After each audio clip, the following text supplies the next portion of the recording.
This is a production of Cornell University. I'd like to get started. My name is Rolf Pendahl. I'm a professor in the Department of City and Regional Planning here in the College of Architecture, Art, and Planning. And I'm very pleased to be able to do the introduction of our next speaker.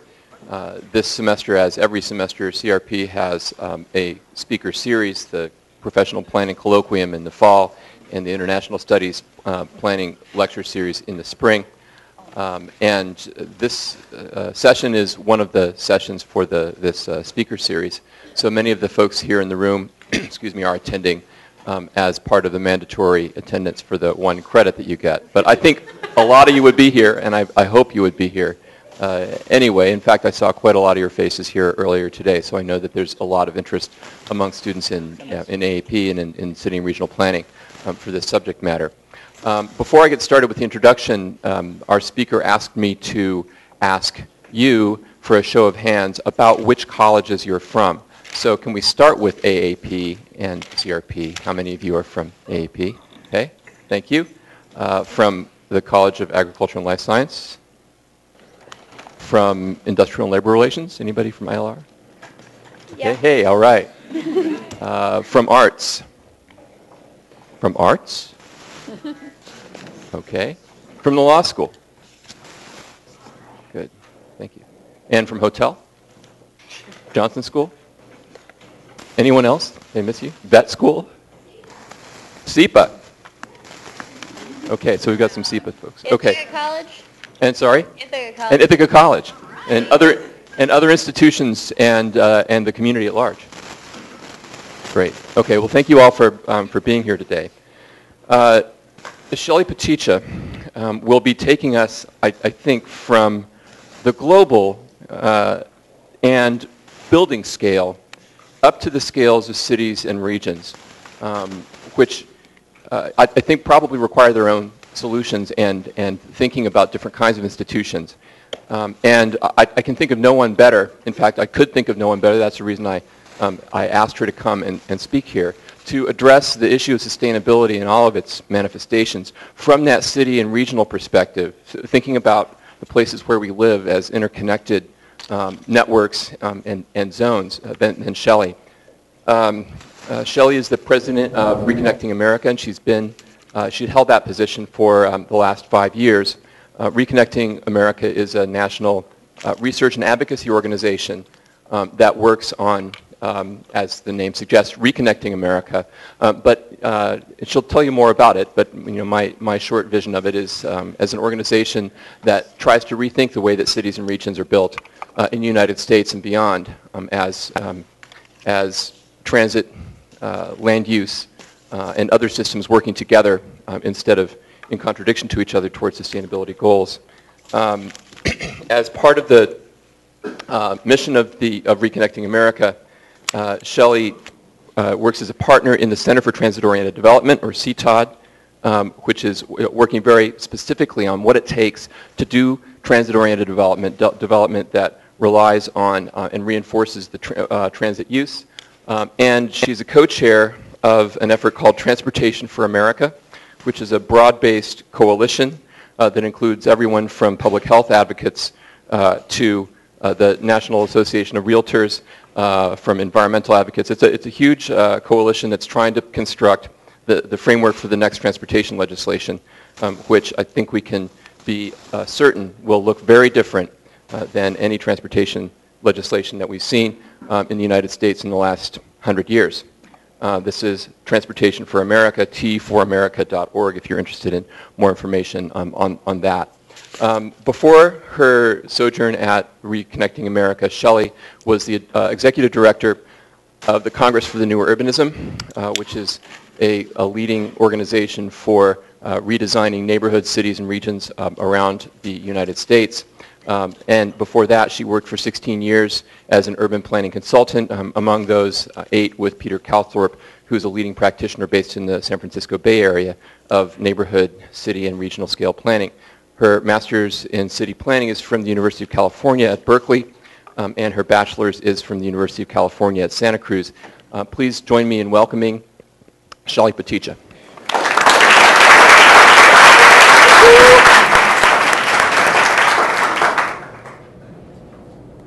Well, I'm really super pleased to be here, and I am also really pleased that there are folks from all different disciplines here, because I am very much an advocate of the interdisciplinary approach to all kinds of thinking. And the other thing I'm really pleased about is that when I came in, several people thought I was a student. And that was quite flattering, because I haven't been a student for a number of decades. So anyway, it's really great to be here, and it is also really wonderful that you're taking the time to talk about these issues in an integrated way, that you're talking about sustainability and the way that we build our cities and the roles of different stakeholders in making this happen. And that's what I'm really interested in. I'm interested in building a movement that helps us make cities more livable, more affordable, more sustainable, and more just. And in order to do this, I've sort of chosen to focus on kind of a particular slice of that. This piece about how we build communities around transit. And what this has done is that it's allowed me to be able to talk to all different kinds of people about how they live their lives, how they see their impact in their communities, what they'd like to see for their children, and a whole dialogue about our lifestyle in America that we often don't talk about too much.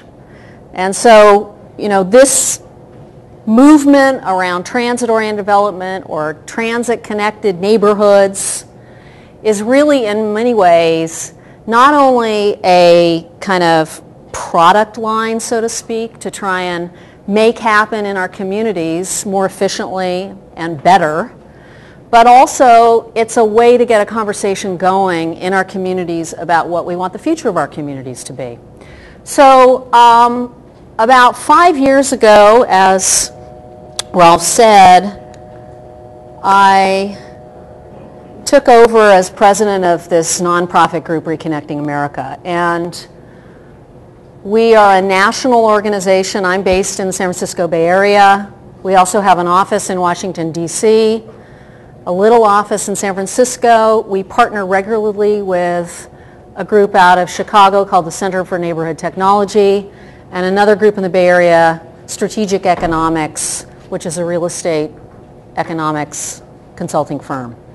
So part of what we have done is to create this Center for Transit-Oriented Development, as Rolf said. And we went down this path in part because we were all sitting around at dinner one night and started talking about this movement, transit-oriented development, and decided that what we wanted to do was go back and look at what were the outcomes of the many projects that were called TOD that came out of the 70s, 80s, and 90s. Did they really realize their potential?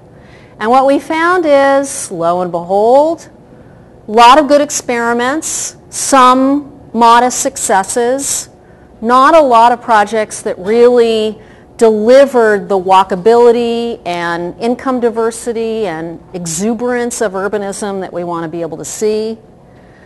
And many, many projects that just were stalled out because they were so bogged down with changing all kinds of rules and behaviors and required new kinds of interdisciplinary discussions that were difficult. Lots and lots of projects that really didn't meet up to their potential. So we decided to create this Center for Transit-Oriented Development as sort of a clearinghouse or a hub focused specifically on this approach to building our cities, and a way to provide a place for best practices, cutting-edge research, methodology, and discussion about how can we help remove the barriers to making this approach to development possible. How can we ensure that when new development goes into existing communities, that it really fits with communities and is a value added, not a negative. And how can we really manage the change that we're going to need to take on as we move into the challenges of a carbon-constrained world? How can we then create systems for building regions where it really is possible to live with one less car or no cars? So that's the focus of the Center for Transit-Oriented Development. And it kind of led to a bunch of discussions with the federal government about how they spend their transportation dollars. So what you may not be aware of is that we have a transportation bill in the United States that generally comes forward about once every 6 years. And it governs how the federal government spends gas tax money that's accumulated up to the Federal Highway Trust Fund and general revenues that are allocated to build transit systems. And in the process of working through the challenges of building transit locally and trying to educate the federal government about the importance of really working with the development community and local elected officials to build cities around transit, we found that many of the rules that govern the way the money is allocated are completely anti-urban. They're completely against it doesn't recognize at all the importance of income diversity in our communities. It doesn't really truly look at the environmental consequences of how we spend our money. And so we joined in as the co-chairs of this national campaign that Rolf mentioned to take on the shape and framework of the next federal transportation bill. So that's now beginning, essentially, and we're hoping that we're going to see some really substantial changes given this election, and also the thirst in our communities for something really different than the business as usual. So what I thought I would show you today I'll show you some of my thinking about how I look at cities and some of the information that we're learning, and also kind of the examples that I think may be good bellwethers for how we might move forward. So bear with me, and we're going to have lots of time to talk about this. So please make sure that you think of some questions that you want to ask, because otherwise Rolf will have to just hammer me with all of his hardcore concerns. Okay, so yes, this may seem sort of trite, but you know what? I think that we are really at a tipping point or a time where there is an alignment of stars. The challenges in the kind of national economic climate, the markets are completely fried. The foreclosure rates are affecting citizens. This is not just, the Goldman Sachses of the world. Real people are being affected by the economic crisis in our communities. We are finally getting to accept that we need to deal with our impact on climate in the United States. And I thought the conversation earlier was quite interesting. I want to sort of riff on that as we go through. But the fact that this conversation in the United States has really changed in the last 2-3 years about how we need to get a grip on our environmental contribution, to me says people are really waking up. And the challenge that we have is that we have a bunch of institutions, and I'll just take the transportation funding piece as one example. We have a bunch of institutions that were invented for really different purposes. So we created the interstate system, the national highway system in the 50s, and it was, predicated on getting farm goods to market, to getting soldiers to readiness, to stimulate a kind of development in our communities that helped build collateral industries that our nation thought were important to invest in. And we did a really good job at building a highway-based network, the national highway system in the United States. We created the legislation that funded it, and we created a system that allocates the money that was extraordinarily efficient. In the 90s, Senator Daniel Patrick Moynihan and a bunch of other folks who really cared about the quality of life in cities said, wait a minute, we're not all just about building highways. Let's think about how places that care about urbanism or want to make different choices, let's let them have the flexibility to do that. And so the legislation at that point, it was called ICE-T in 91.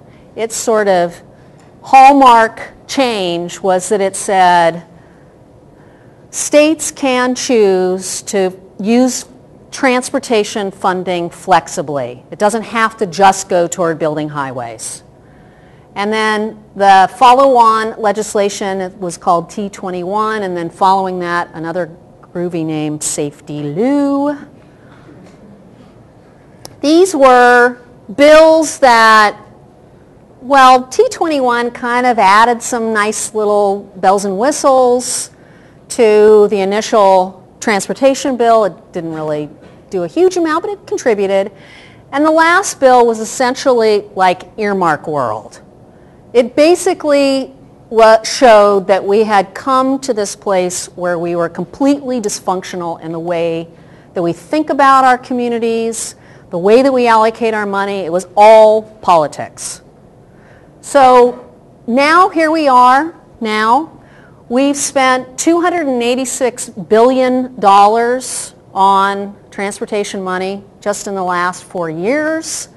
And we are at a real hard place. I think that it is just incredibly clear that we keep spending this money and people are having to drive more.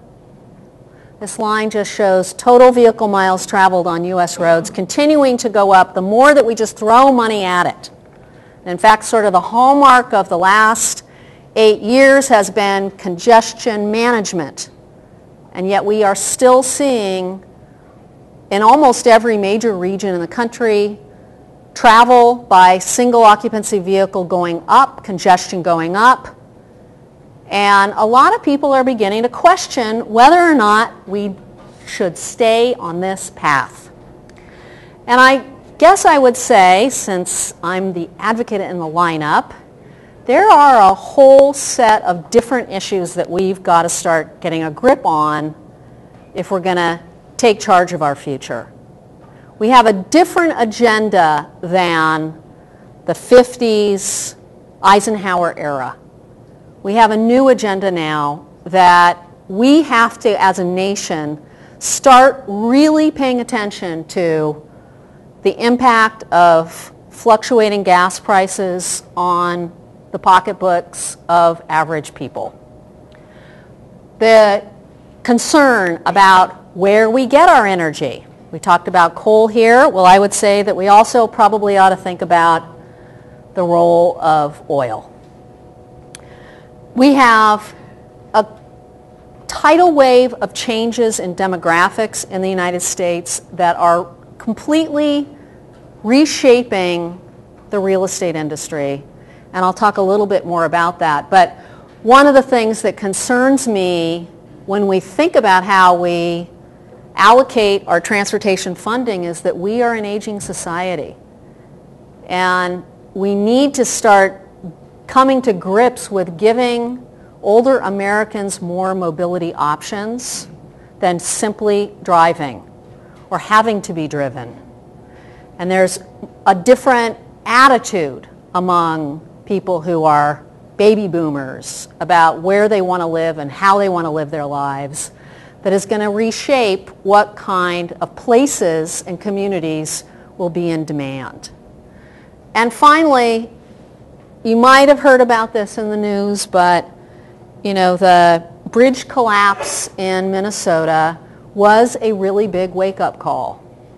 And it was a big wake-up call for the transportation geeks, as much as the people who realize that it actually affects your life. But the transportation geeks realized that our federal system pours money into a big flexible pot at the state level for highways. And lo and behold, they weren't actually maintaining the infrastructure assets that we had already built. So because there is no reporting and accountability in the way that these funds are allocated, no one could tell that these funds were not being used for their appropriate purpose.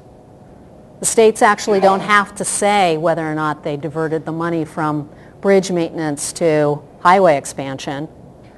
And so that is leading us to the thinking that, for a lot of reasons, we probably ought to take a different path here.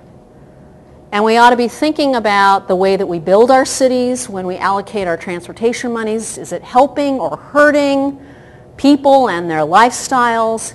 And what are the demands out there that people want to have fulfilled? So we've been sort of just trying to accumulate all kinds of data and information about this. And this is obviously very biased. It is obviously just one slice of things, but this is my view, so I've got the mic. So we always have said in the United States that transit, buses, streetcars, light rail, heavy rail, commuter rail, whatever, that is the transportation choice of least resort. That you only do it if you have no other option, i.e. you are so poor that you have no way to get to work or get around unless you take transit. But what we have seen in the last decade is this phenomenal upswing in interest in riding transit of all kinds. And probably the greatest growth in ridership are what the transit industry calls riders of choice.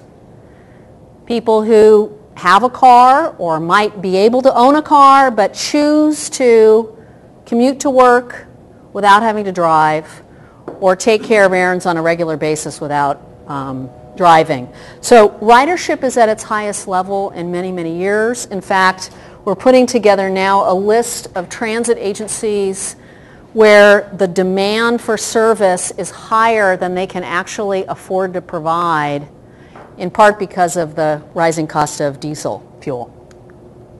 The other thing that is really amazing is that there are transit projects being built at a rate we have never seen in the United States, except maybe the 20s when the streetcar movement was really hot. But transit is being planned at very high levels in communities across the country. We just released a report that went to 78 regions in the country, big and small and older, newer, and found that there are about $250 billion worth of transit projects that are being planned and designed and financed primarily from local government.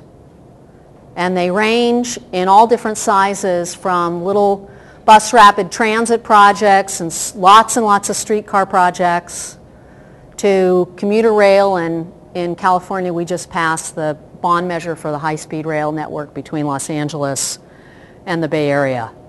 Now, in comparison,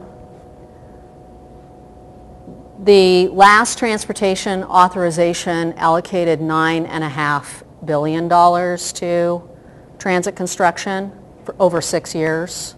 So it just totally is a drop in the bucket to demand. And like the Canadian government, the Japanese government, the EU, this $250 billion is sort of like an annual budget to them. So we are seeing just this enormous interest in what happens when you invest in transportation infrastructure that gives people travel options in communities. We're seeing an enormous interest in this, and yet we don't quite have the mechanics in place to be able to deliver it. And there's a growing sense that other countries in the world are actually surpassing us. The other piece that I think is a very important kind of metric in all of this is the real estate market, and we heard a little bit about this in the last panel. In 2005, we created a database of every fixed transit stop in the United States, a GIS database, and we drew a half-mile circle around each station to represent the walking radius. And we collected demographic data and travel behavior data for all of those, I think there are 4,000 or so transit stations in the United States. And we looked at who lives near transit now and how do they get around. And this has become a really important tool for going out to communities and talking about this market that many people don't see. I mean, often what gets talked about in the business leaders' discussions or the discussions at the city council are about how we can open up more land for single-family housing or ranchettes. And yet what we found when we did this analysis is a doubling of demand for housing within walking distance of transit over the next 20 years. And that representing about a third of the U.S. housing market. That does not even take into consideration this last swoop up in gas prices and the growing foreclosure crisis. So I think this number may be actually pretty dated at this point. So one of the things that we need to get a grip on is that people are looking for options about where they live, where they raise their kids, where they age. And yet for the most part, the market as it is and as it is influenced by government policy at all levels isn't necessarily letting that market come to fruition. As I said, a lot of it is coming because of demographic changes. We are an aging society.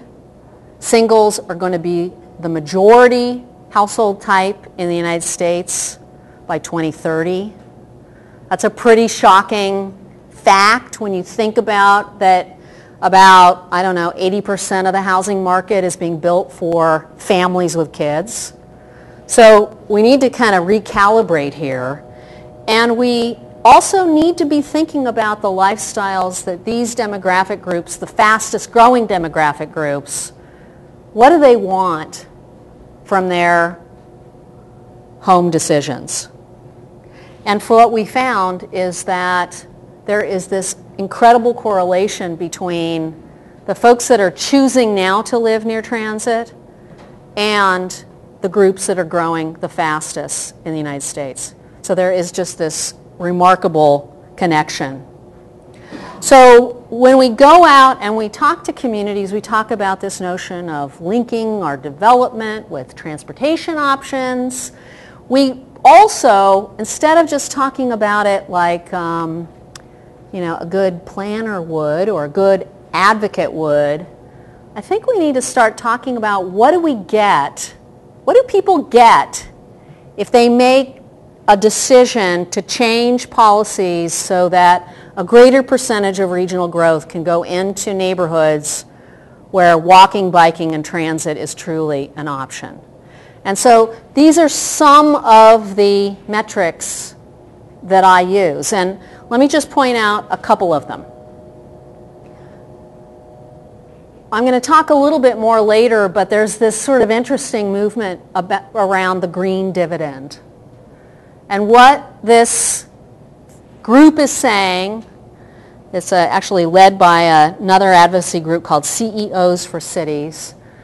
They're looking at the purchasing power of people who are spending less on transportation expenses, gas, insurance, maintenance, cars. What do they use their money on if they're not going to spend it on transportation? And how does that then help stimulate local economies in significant ways? And so I think probably the most deep analysis that's been done is in the Portland, Oregon region, where they're seeing, this proliferation of restaurants and local businesses. And if we can begin to kind of understand that in a deeper way, I think it helps people understand what it means to their lives. So all of these are the kind of benchmarks that I use to kind of think about what do we want to get out of this choice to accept higher density development, more compact development within walking distance of transit.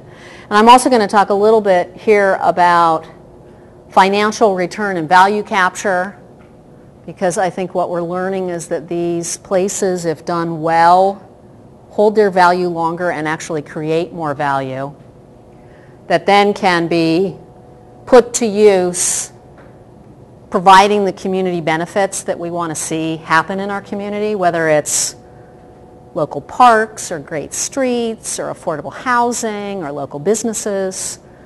That's one thing. And the other thing is that I believe that we need to find some approaches to dealing with climate change that don't only rely on technology, that also begin to reduce our demand for creating pollution. And this was one thing that sort of, I have to say, concerned me about the earlier presentations, because I think that it's going to be necessary to have more efficient vehicles, factories that pollute less, fuels that are not as dependent on oil and other sources. But the transportation sector generates about a third of greenhouse gas emissions. And even if we used and deployed all those technologies to the greatest extent, we fall short. And so that to me means we need to think about reducing demand for driving. And one of the things that I think the notion of connecting our communities with transportation options does is that it indeed does help us drive less. So as we go around the country and talk about this notion, one of the things that we have to do is say, these are real places, not everything is alike, we don't have to all live in Vancouver, BC high-rises. They're going to be real neighborhoods that are going to have all kinds of different housing options in them, and that a region needs to be a very complex place. And yet we can't let that complexity get in the way of delivering the transportation options that we want. This is a project that is a map of the city of Denver that we worked with the city to create, that became a tool for talking to the community and talking to the developers about where to focus different types of development around the transit stations. So each one of these different colors relates to this typology of places. So we might have some that are more neighborhood stations. We might have more intensive mixed-use mid-rise stations. There are going to be a few places that are very intense.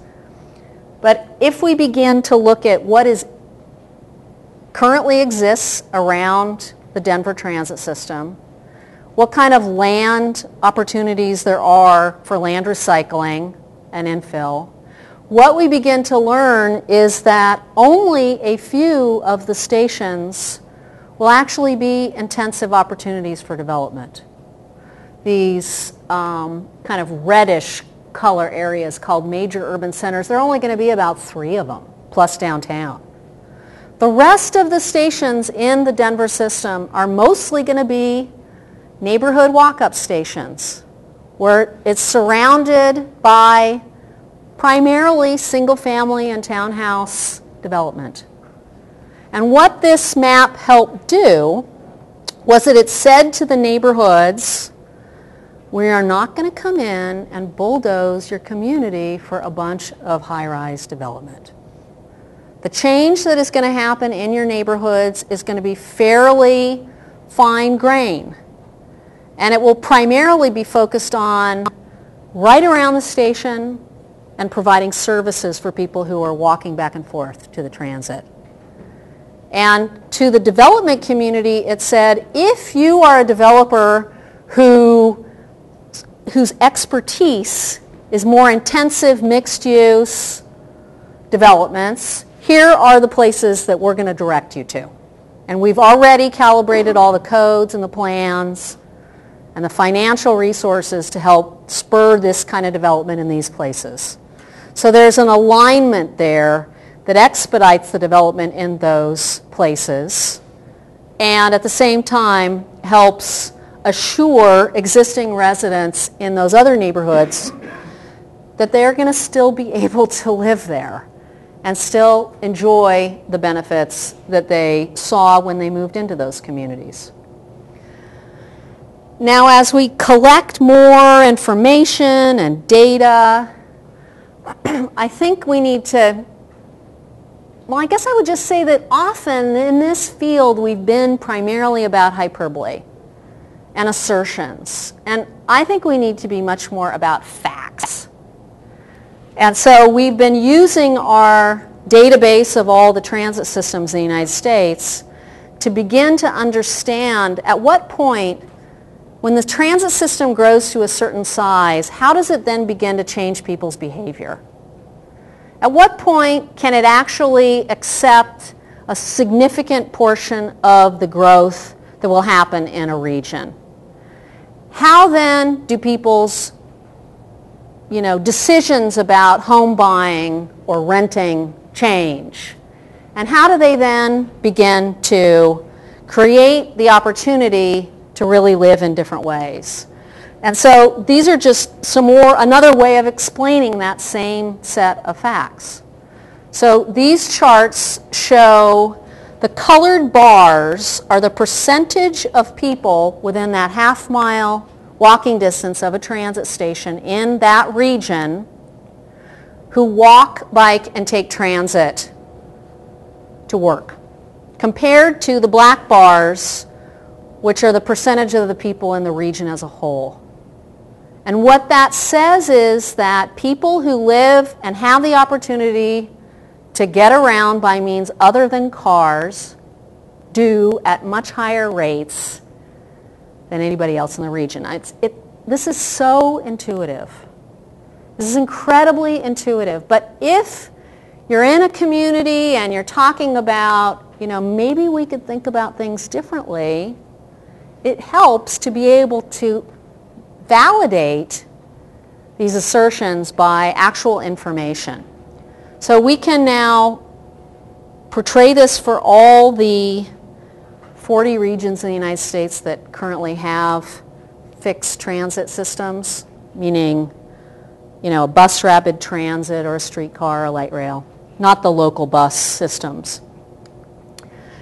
And we've also been partnering with the Transit Cooperative Research Program and Robert Severo, a professor at UC Berkeley, to look at the trip generation rates of people who choose to live within walking distance of transit.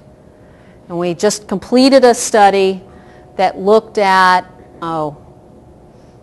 some huge number of cases where we looked at the trip generation of residents of housing within walking distance of transit, I think in like 6 different regions around the country.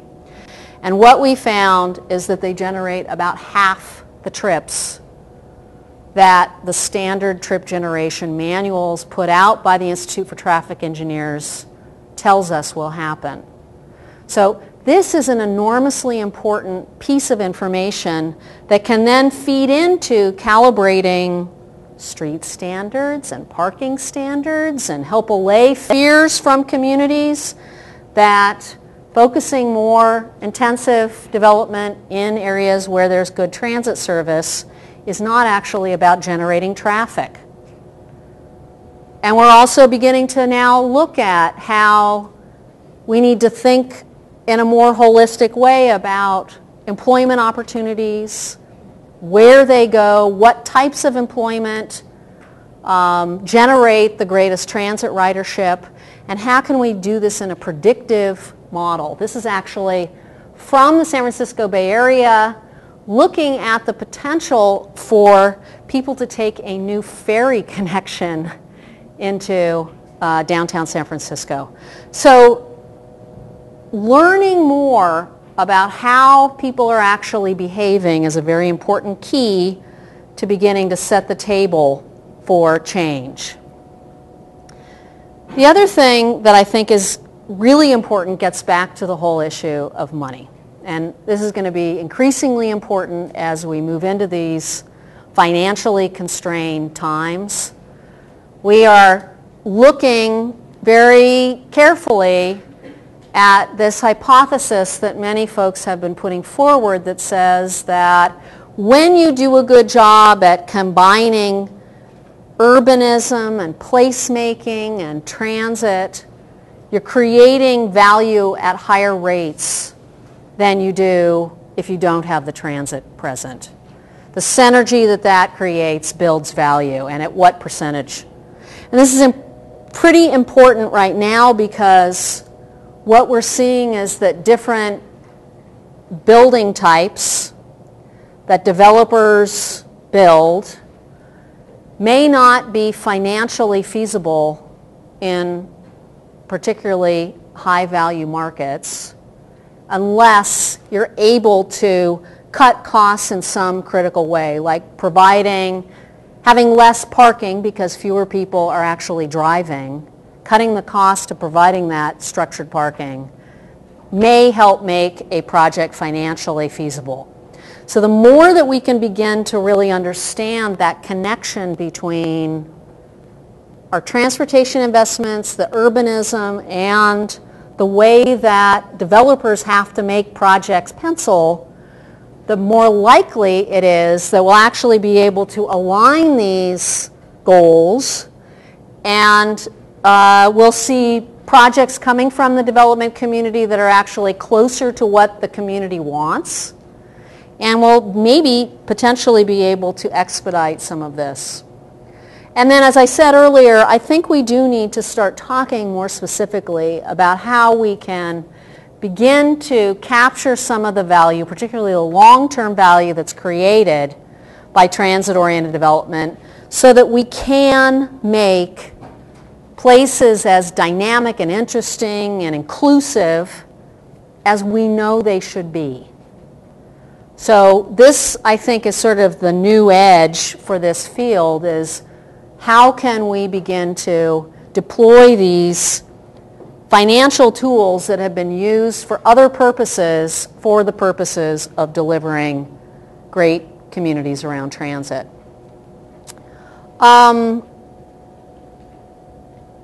The affordability piece is something that I'm very, very interested in. I think we need to be able to communicate how the insertion of travel options into our communities actually affects people's behavior in a deeper way.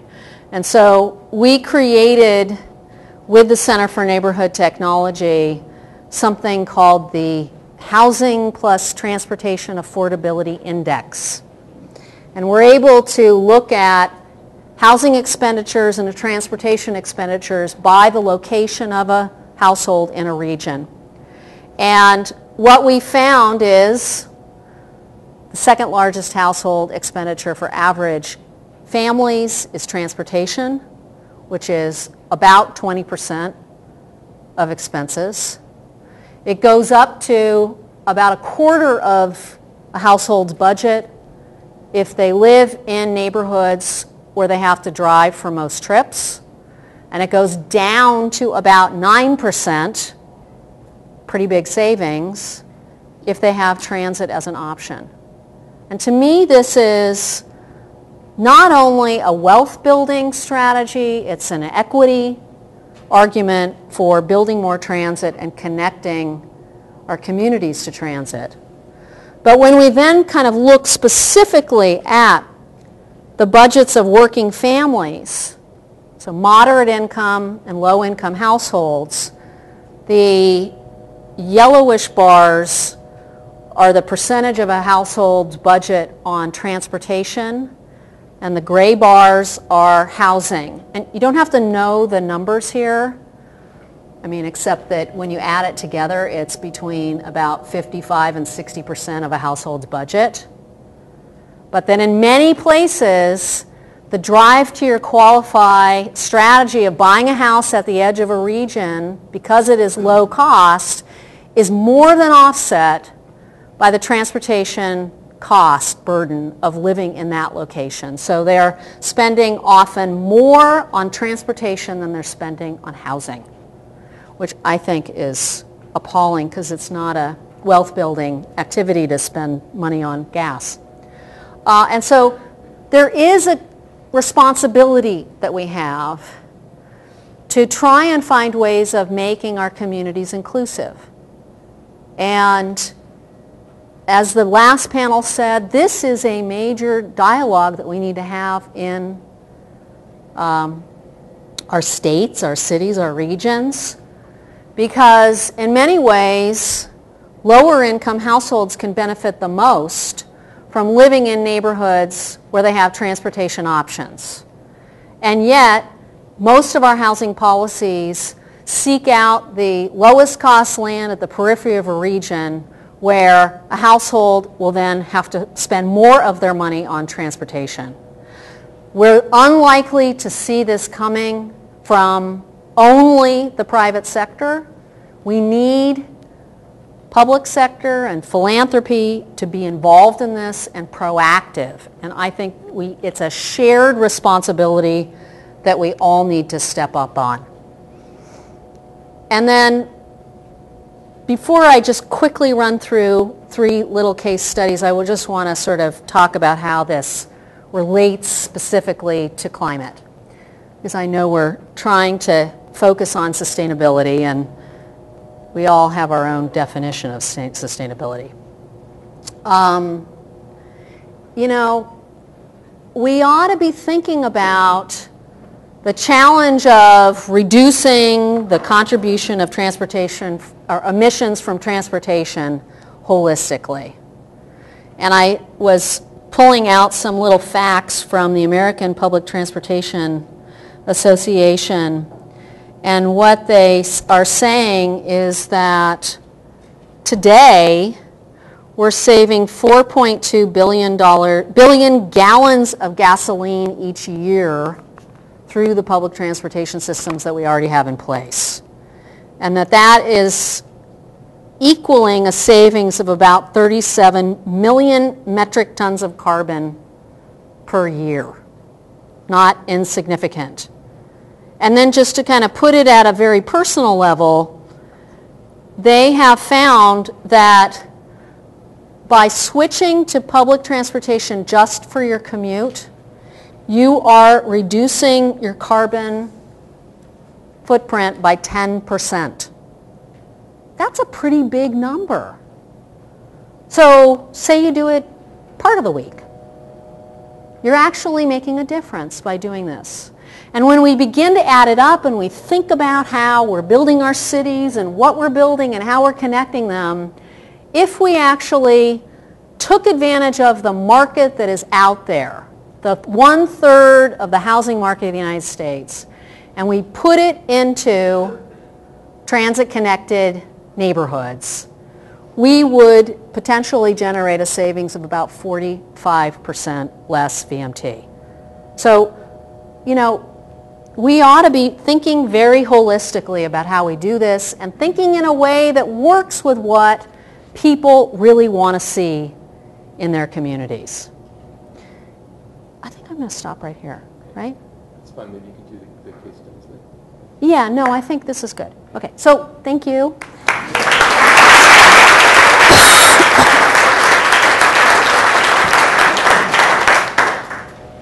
Sorry, that was sort of abrupt, but I want to talk, so we don't need case studies. Yeah. Does anybody have any right down the very back? Yeah, I was wondering what you think we should be doing about the already built environment, since we're talking about what we should build in the future. What about the things we've already built? What about all the suburbs that we've already built, and particularly about the suburbs? What about the issues that there's rising poverty in the suburbs and things like that? How do we bring this idea of TOD to a suburban context, if that's even something that we want to do? Well, Chris Lineberger, who's a developer and now connected with the Brookings Institution, I understand Paul talked about him yesterday in his speech. Chris is saying that the walkable urbanism that is happening in the Washington, D.C. region is about 80% in the suburbs. So I personally think that there's a huge opportunity to build in the suburbs, to refill and fix and adjust. I mean, probably the biggest resource that we have are all of those disgusting strip commercial streets that are dying economically because we have way too much of them in most places. And, you know, the dead shopping malls. Those are the places to start thinking about how we might repair, rather than kind of instantly going to the like lollipop neighborhoods and thinking we're going to like scrape those off and redo them. Right here. Oh, wherever you decide. I wanted to know, since transit systems are regional in nature, what financial obligations are local governments taking on to ensure a low enough fare box ratio so that fringe populations, usually ones living in lower socioeconomic areas, can afford to be plugged into the TOD system?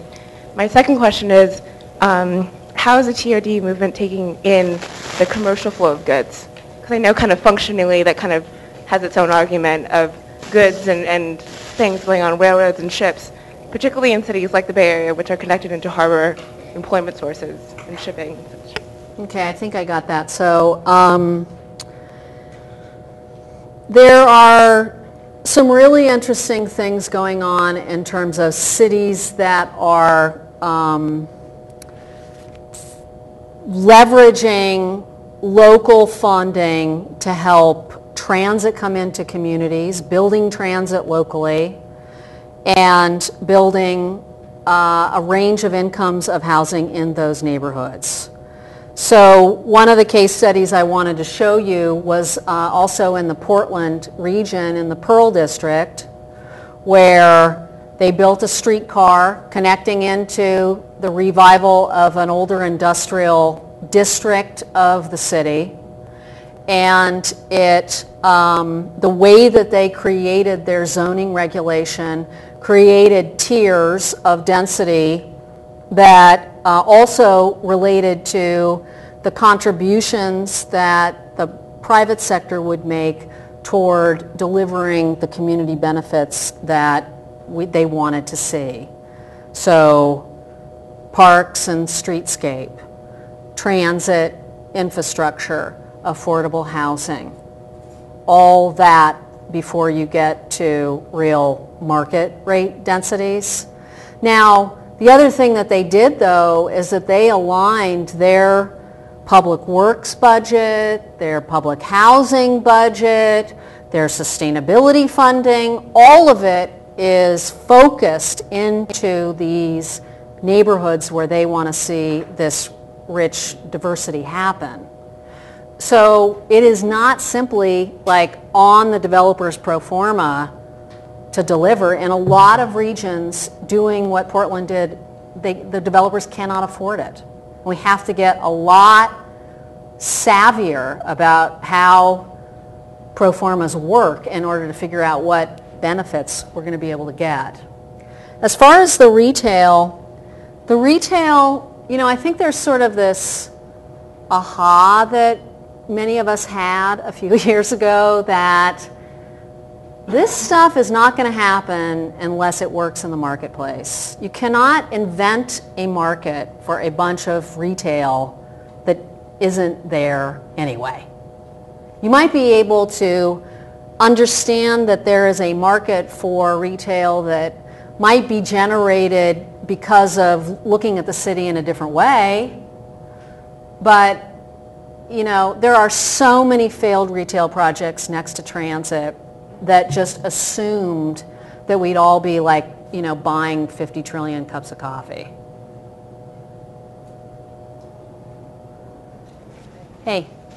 There's a huge amount of discussion about energy sources and the economy these days, but do you have any sense on what Congress members are thinking about these kinds of issues, how aware they are, and you know, is there any support for these things? Well, yes and no. So part of my double life is that I get to go to D.C. and hang in the offices of senators and House members.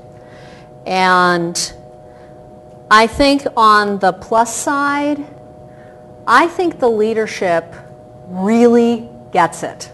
They understand the linkages between these issues, and they know that we can't just like dole out money in the same old way and expect that we're going to jumpstart this green economy. I mean, it's just not real. But I think that one of the problems that we are going to face and may ultimately deep six all of what we've been talking about is that in addition to the federal agencies being structured in silos, so we've got federal highways, Federal Transit Administration, you know, we're all like disconnected and we can't think in a intermodal, interconnected network way. Well, the same thing is true on the Hill. So, you know, in the Senate, for example, there's one committee, Environment and Public Works, that deals with highways. There's a different committee, banking, that deals with transit. And so the notion of bringing forward a transportation funding and policy proposal that understands that we need to be integrated is going to be very, very difficult unless those guys can kind of get on the same page. And that's a really big deal. I mean, just one other thing on that. Barbara Boxer, senator from California, is the chair of the Environment and Public Works Committee. She has been one of the strongest advocates of increasing CAFE standards, although she caved, but CAFE, she's been pushing for a real climate bill, all of that. She's actually now beginning to get that since transportation sector generates about a third of the revenues, perhaps a third of the proceeds from a cap and trade program should go toward transportation investments that help reduce our carbon footprint. But 2 weeks ago, she had a press conference on the transportation bill, and it was highways, highways, highways, highways, because that is the jurisdiction that the Environment and Public Works Committee has. So it's kind of, I mean, we got a lot of work to do. Okay. When talking about key stakeholders, what kind of support or incentives do the rail carriers provide to your organization or TOD developers, and how do they come into play in this whole picture? Oh, you mean like transit agencies or Yeah. freight companies? Yeah, well, or? the rail carriers themselves or the transit agency. Okay. Well, you know, actually I was in New York yesterday, and I'm, you know, because I'm from a nonprofit, I'm trying to raise money at a foundation, and the guy at the foundation says, so if you had to focus on one discipline, which one would you focus on? And it was like this, you know, no-win kind of question. Because the thing is, the transit agencies are the ones that choose where the transit service goes. They also generally decide where the stops are. And that might be in the middle of a freeway where people have to, like, you know, stand out in the freezing cold with like yucky exhaust fumes going around them. Or it might be at the side of a neighborhood, not at the center of a neighborhood. Or like in Minneapolis, they're building the new Central Corridor, which is a rail line that will go right down University Avenue between downtown Minneapolis and downtown St. Paul. And the transit gang, they have to show that they are keeping costs down and they're making the trains go as fast as they can. So they have advocated for eliminating stops in 2 low-income neighborhoods that actually would really benefit from having transit. And this has got people really ticked off. So we need to get that community really engaged in this discussion about how they help or hinder people's lives in cities. And the development community is fundamental because they, often are the ones that are changing what happens in communities or building on underutilized properties. And I think actually the development community is getting pretty sophisticated and understanding what the value is that these places provide. But there's still a very large segment of even the urban developers, or kind of walkable urbanism developers, so it could be suburban or urban, that they still are just thinking like building by building. They're not really thinking about place. And so we do need to do that. Also, there's this whole tension between, the developers, sort of the implementers, and cities. And who's going to pay for what, and how's it going to be implemented, and how do we decide? And we need to do a lot more to get those folks on the same page. And so that's a big part of the challenge. Yeah. Okay.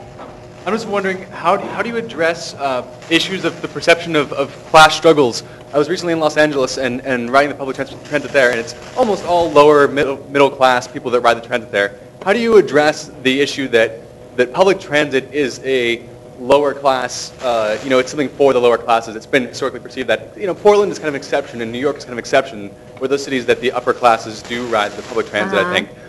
And that the strategy of putting something in place, you mentioned CEOs for cities and what do people spend money on, right. As strategies. But considering the changing free-market economy that we have, and the fact that these are generally low-income people riding transit, how do you address those perceptions of class that are really ingrained in our issues of public transportation today? Yeah, well, I do get to talk at a lot of public transit conferences.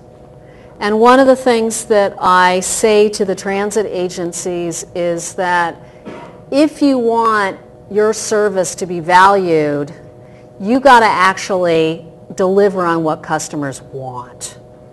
You got to make the buses and the trains go where people want to go.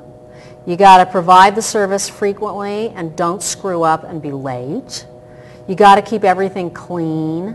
You got to provide like Wi-Fi if it's a long distance service, or downloads to your PDA to tell you when the train or the bus is coming. You got to make it easy to buy the ticket or have it part of your employee pass or school pass, so that's part of it. Is that the transit agencies are providing a product where they're really like, they got this whole rock on their shoulder about, no one's going to ride our transit, so we'll just like not care. But the other thing is that we do need to talk about regular people who do use transit on a regular basis and what that meant for their life and why it's easier. So I was in Orlando, Florida, and I saw this incredible video. They're trying to put in a commuter rail, and they just did like a zillion interviews with working people of all incomes and colors and everything, talking about how cool it was and what was great about it and why they rode the transit system. And they're now, instituting this commuter rail system. But I don't know. It's a kind of a risk. I understand that because it's expensive. But 75% of the ballot measures that were on the ballot this, week for transit investments passed across the country. I think people are really a lot more interested in this than like the general media says. And I think the other thing that perhaps we ought to think about is that, you know what? It's never going to be for absolutely everybody. But say we get 20% more, that would really make a difference. And then people see how easy and hip and cool it is. And more people do it. So I just think we have to start. Hello? Yeah. You mentioned the link between Los Angeles and San Francisco, and I was wondering, do you deal with these sort of intercity regional links at all? And there are issues of development and environmental impact of them, and potential for, maybe someday, dare I say it, a national network of this kind of thing. Well, a few years ago, my organization was almost entirely focused on the intercity rail and bus networks and had this whole initiative around connecting airports with rail and all that. And in some ways, it was sort of ahead of its time. I think now maybe we could do it. The California high-speed rail project has really stimulated a lot of discussion about its impact on cities. And some really good. And on the good side, I would say, kind of a 21st century economic development strategy that really reshifts the positioning of cities that have stops to be extremely attractive to business in the future. On the other hand, there's another contingent that is really concerned about whether it's a sprawl inducer and whether, the act of providing this very powerful transportation investment would, in fact, lead to more development happening in those areas in ways that, if they're not planned, would not necessarily be a positive.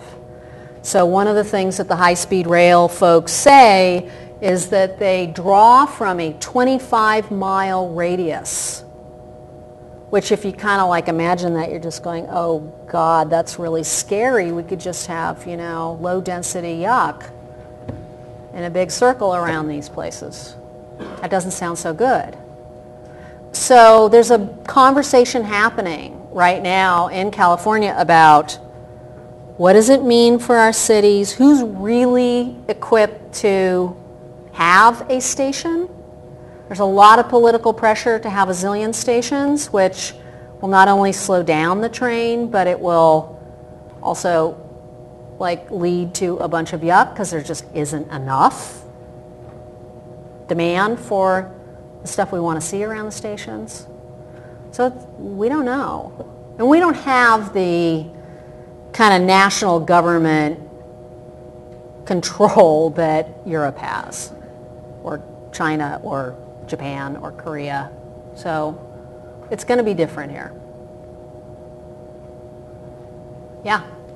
Hi, I was wondering about what your view is about families in TOD type of villages or settings, because I don't know about other places or other TODs around the country, but it seems like the Bay Area, or particularly where the BART lies, most people who live there are living in a 1 to 2 person household. So I was wondering what your vision is about perhaps families households in With a TOD kids. type of setting? Yeah. Well, two things. We ought to be accommodating families because there are going to be a bunch of families that want this kind of lifestyle for their kids, and I'm one of them.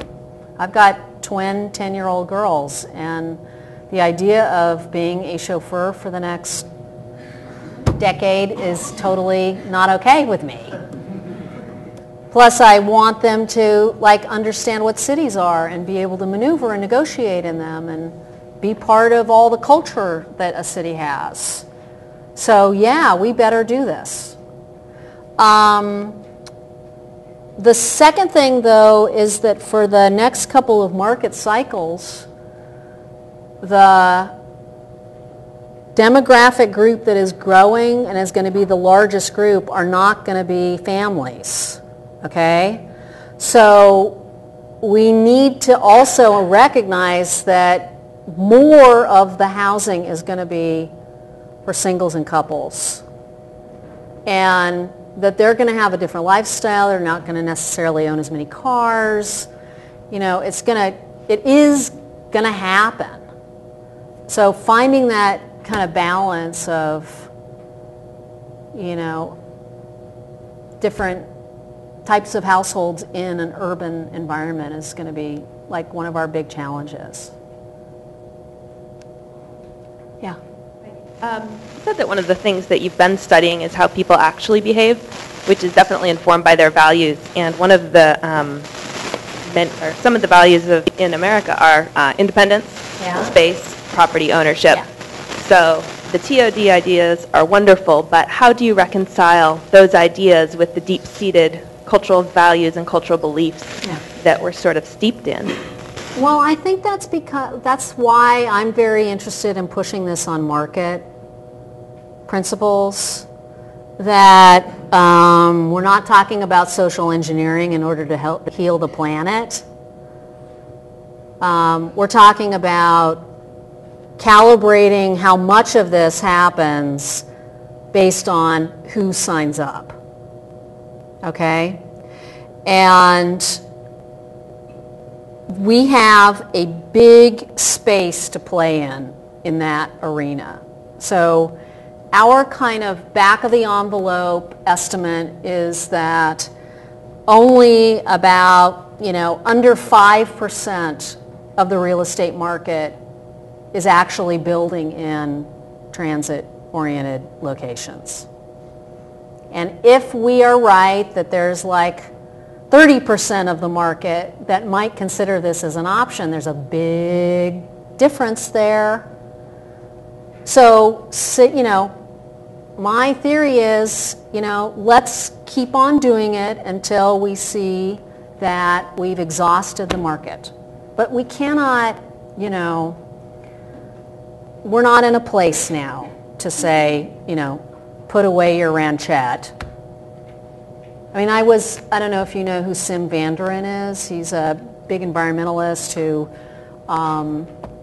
has kind of one of the grandfathers of the sustainable communities movement, and has been looking at urban patterns and all of this for decades. And, here's a guy who's all about cities who lives in West Marin in a big eco house, We just can't whip people, yeah.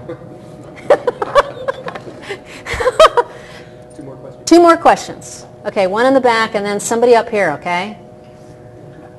Going back to the high-speed rail in California, do you think it would be a wise decision to tie the transportation funding for that to growth control measures? And I'm speaking specifically about the cities that lie in between San Francisco and LA and San Diego, and they have vast expanses of land to just develop, sprawl. I mean, do you think that would be a wise decision? Good question. Okay, so we just passed something called AB 375. This is a law that was passed at the state level. It was signed by Governor Schwarzenegger. And what it does is that it sets carbon caps for each major metro region in the state. Okay? And it also ties the allocation of transportation and other infrastructure money to the adoption and execution of plans by these regions that actually help them get to their carbon limits. And that may be one of the most important tools to making sure that, you know, the high-speed rail network works, and it isn't just about sprawl and doesn't just drain out all over the landscape. Now, we don't know yet, but that's a pretty big step that we've made. And a lot of people are talking about whether we couldn't use that as a model for either the federal climate bill or the transportation authorization. Yeah, it's on. So the information on the slides was very interesting. I have a question regarding the existing transit systems in the US. So some cities have very successful transit systems. Do you see scope for further capacity addition in these cities, or do you think they already have overcapacity? And a second question is, what are the new exciting modes of transportation that American cities are considering for mass transit? Okay. We need a lot more transit. In fact, we've focused on these sort of crosstown or regional transit networks pretty exclusively. We have a bunch of bus systems, but we haven't looked at the efficient networks that are in between the very, you know, the local bus and the regional transit networks. And that, I think, is going to be probably one of the next places that American cities are going to have to look at. How do we create that middle layer of transit that is highly connected to the mainline transit system, but acts like what people call a pedestrian accelerator to places that are not that far away but too far away to walk. Okay? We need to get away from building our transit systems where you pretty much drive to get onto the train. We need to be able to go from our neighborhood to the train and have it be efficient and time connected and all of that. There's a lot of interest in the U.S. in bus rapid transit networks. People continue to use Curitiba, Brazil, as a model for that. I have a lot of concerns about whether that's totally practical in the U.S. And I've been really interested in modern streetcars. Modern streetcars are probably they have just shown to be lower cost, very urban friendly. They have stimulated, you know, urban reinvestment at levels that we're not seeing at any other type of transit, and people love to ride them. So I'm a big modern streetcar advocate. You know, we are going to try in the Bay Area this personal rapid transit thing. I think it's interesting. I just don't think it's necessarily going to help a lot of people. Its capacity is pretty low. But, you know, smaller buses, like another thing we do in the U.S. is that we buy these giganto megabuses and then we only run them once a half an hour. So maybe we could have smaller buses and run them more frequently and still collect the same number of people. And I know there are labor issues around that, but you know, we ought to be like switching to thinking about what is going to help people get interested in this. So, thank you. I'll be around for the reception.